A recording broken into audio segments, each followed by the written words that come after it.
Hello everyone, welcome back to our YouTube channel. और एक नया क्लास में आप सभी को तहे दिल से स्वागत करती हूँ। आशा रखती हूँ आप लोग अच्छे से हैं। आज इस क्लास में हम स्वर क्या है इसके बारे में थोड़ा बहुत डिस्कस करेंगे। स्वर जो है ना, संगीत का आधार माना गया है। स्वर की मधुरता के कारण ही जब भी हम कोई स्वर सुनते हैं तो आनंदित होकर झूम उठते हैं। तो स्वर को ही हम इस हिसाब से संगीत का प्राण बोल सकते हैं।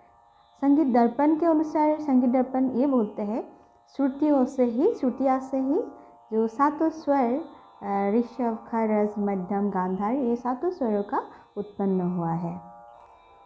ध्वनि को हम स्वर के आधार भी मान सकते हैं, परंतु सभी ध्वनि को हम तो स्वर नहीं कह सकते हैं ना। तो आइए अभी जान लेते हैं स्वर के थोड़ा बहुत परिभाषा। ये क्या है? जो स्वर सुनने में अच्छे लगते हैं, जो कर्णप्रिय हो। और एक बात, हम तो संगीत में प्रयोग में लाते हैं। अगर हम स्टेज में परफॉर्मेंस भी दे रहे, अगर उस स्वर से हम श्रोताओं को अपने और आकर्षित कर सकते हैं, उसे ही हम स्वर बोल सकते हैं। आइए अभी जो स्वर है इसके बारे में, जो अलग अलग एक नाम है उनके बारे में हम जान लेते हैं। अब किसी को शायद इसके बारे में पता ही होगा, लेकिन जो बिगिनर हैं उनके बारे में मैं बोल लेती हूँ। जो सा, रे, गा, मा, पा, धा, नी, ये 7 स्वरों को अलग अलग एक प्यारा प्यारा नाम देकर बुलाया जाता है। जो आइए जान लेते हैं। सा का एक अलग सा नाम है, उसे बोलते हैं खरज। रे का अलग सा नाम है, उसे बोलते हैं ऋषभ। गा का नाम है गांधार। मा का अलग सा नाम है मध्यम।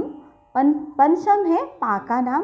धैवत को बोलते हैं, धा को बोलते हैं धैवत, और नी को बोलते हैं निषाद। अभी आइए जानते हैं। पंडित दामोदर जी ने बोले हैं, पशु पक्षी का आवाज़ से भी संगीत का जो ये 7 स्वर ये उत्पन्न हो रहे हैं। उनके अनुसार मोर के आवाज़ से सा का उत्पन्न हो रहे, चाटक के आवाज़ से उत्पन्न हो रहे ऋषभ मतलब रे का, बकरा के आवाज़ से उत्पन्न हो रहे गांधार का, क्रोस के आवाज़ से उत्पन्न होते हैं माँ का अर्थात मध्यम का, और कुकिल जो है इससे उत्पन्न होते हैं पंचम का, मेंढक के आवाज़ से उत्पन्न हो रहे हैं धैवत का, और हाथी के आवाज़ से उत्पन्न होते हैं निषाद का।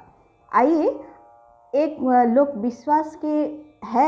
विश्वास में भी है, देवता के उन्होंने भी जो स्वर के उत्पन्न में उन लोग का भी अवदान है, ऐसे मान्यता है। तो आइए जान लेते हैं कौन सा स्वर कौन सी देवता के साथ अंतर्निहित है।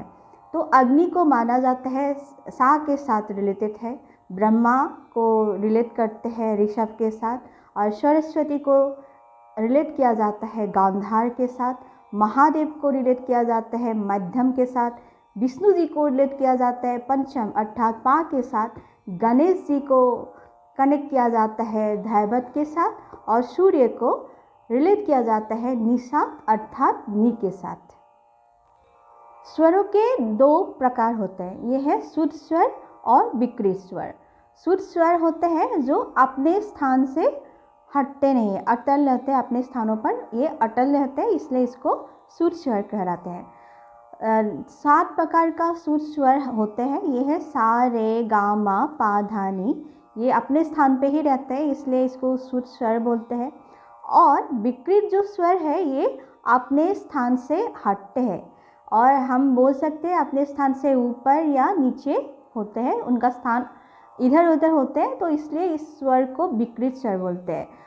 हमारे शास्त्रीय संगीत में 5 प्रकार का विकृत स्वर है, ये है रे, गा, मा, धा, नी। ये 5 जो स्वर है ये अपने स्थान से कभी ऊपर या कभी नीचे ऐसे होते हैं, स्थान बदलते हैं, इसलिए इसको विकृत स्वर बोलते हैं। और जो ये शुद्ध स्वर है उसमें 2 अचल स्वर है। अचल स्वर मतलब जो अटल, अचल मतलब चलते नहीं, अपने स्थान से चलते नहीं है, अलग नहीं होते, अपने स्थान से इधर उधर नहीं रहते होते हैं, तो इसलिए इस स्वर को अचल स्वर बोलते हैं। ये है सा और पा, मतलब खरज और पंचम, जो ये 2 स्वर है इसे हम अचल स्वर बोलते हैं। ये शुद्ध स्वर के अंतर्गत है। 2 प्रकार का हमें अभी मालूम चला, 2 प्रकार का अचल स्वर है शास्त्रीय संगीत में, ये है सा और पा। और अब अगर हम विकृत स्वर में देखें, इसमें दो प्रकार का विकृत स्वर है। वे है जो विभाग है इनमें, एक है कोमल स्वर और एक है तीव्र स्वर। कोमल स्वर में क्या होते हैं, 4 प्रकार का कोमल स्वर रहते हैं। ये अपने स्थान से कभी ऊपर या कभी नीचे, ऐसा मतलब अपने स्थान से अगर कोमल स्वर में आए तो अपने स्थान से ये नीचे जाएगा। हम इसमें 4 जो स्वर है ये है रे, गा, धा, नी। हम इसको कोमल एक स्वर नीचे लेके हम गाएंगे और इसको हम कोमल प्रयोग करेंगे, इसलिए इसको कोमल स्वर बोलते हैं। और जो तीव्र स्वर है, तीव्र एक ही स्वर है, वो है मा, मध्यम तीव्र यूज़ होते हैं। ये उनके जो स्थान है एक अंग ऊपर जाते हैं, एक स्थान ऊपर जाते हैं, इसको तीव्र स्वर बोलते हैं। और एक है जो इसमें ही विकृत स्वर में ही और एक भाग है, इसको चल स्वर बोलते हैं। ये है रे, गा, मा, धा, नी। ये रे, गा, मा, धा, नी को क्यों चल स्वर बोलते हैं, आप लोगों को अभी पता ही चला। ये जो स्वर है अपने स्थान से इधर उधर चलते हैं, मतलब अटल नहीं रहते, अपने जगह पर निश्चित नहीं रहते। अपने जगह से अगर कभी नीचे भी जा सकते हैं, कभी ऊपर भी जाते हैं, मतलब इसलिए इसको चलते हैं। हम अगर सिंप्लीफाई करके बोले चलते हैं अपने जगह से, तो इसलिए हम इस स्वर को बोल सकते हैं चल स्वर। तो आज के लिए क्लास को हम इतने तक ही रखते हैं। आज के क्लास में हमने स्वर के बारे में जाना और जो स्वर के ओरिजिन है, स्वर के डेफिनेशन है और इसका जो एग्जैक्ट नेम है, कितने सारे नाम से जाना जाता है, उसके बारे में भी जाना। हमें थोड़ा सा सम्यक ज्ञान मिला और बाकी शुद्ध स्वर, विकृत स्वर, इसके बारे में थोड़ा बहुत नॉलेज मिला। तो कल और एक क्लास और एक टॉपिक लेके और एक क्लास में हम मिलेंगे आप लोगों को। तो मिलते हैं कल, तब तक take care, see you then, bye bye.